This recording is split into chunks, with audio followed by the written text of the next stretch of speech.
1990s, Donald Trump was building a reputation for himself as a ladies' man. For an older person, he's very attractive. Maybe the most elegant. Samantha, a cosmopolitan, and Donald Trump. You just don't get more New York. Beneath the stars, became champagne and caviar, making love on a long hot summer's night. I thought you fell in love with me, watching Casablanca. The reason I have a little doubt, just a little, is because he grew up and nobody knew. I want him to show his birth certificate. I'm saying it's a real possibility, much greater than I thought 2 or 3 weeks ago. Then he has pulled one of the great cons in the history of politics. My fellow Americans,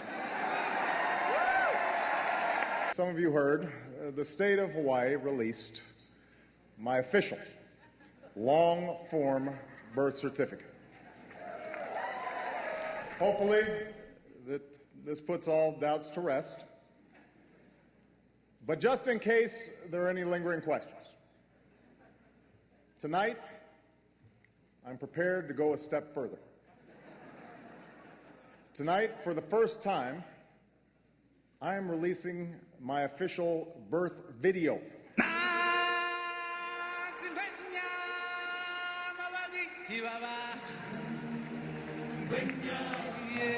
I want to make clear to the Fox News table, that was a joke.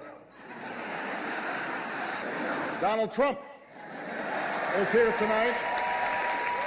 Now, I know that he's taken some flack lately, but no one is happier, no one is prouder to put this birth certificate matter to rest than the Donald. And that's because he can finally get back to focusing on the issues that matter. Like, did we fake the moon landing? What really happened in Roswell? And where are Biggie and Tupac?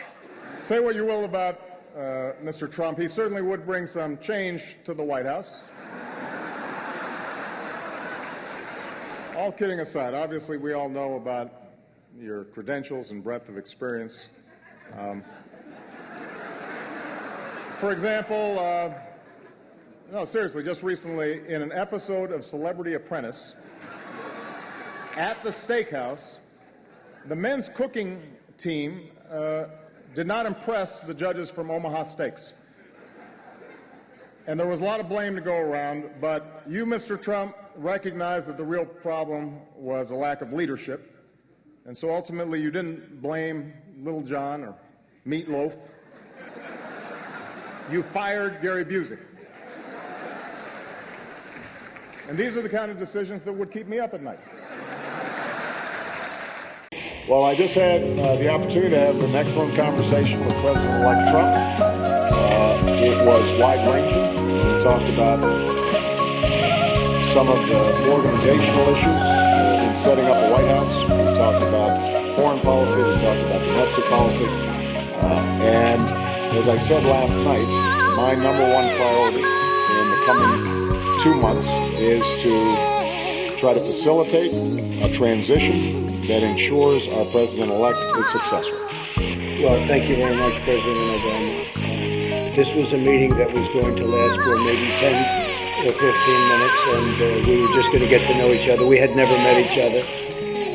I have great respect. The meeting lasted for almost an hour and a half, and it could have, as far as I'm concerned, it could have gone on for a lot longer. We really, we discussed a lot of different situations, some wonderful and some difficulties.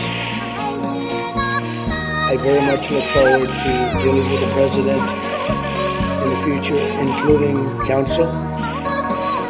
He's explained some of the difficulties, some of the high-flying assets, and some of the really great things that have been achieved.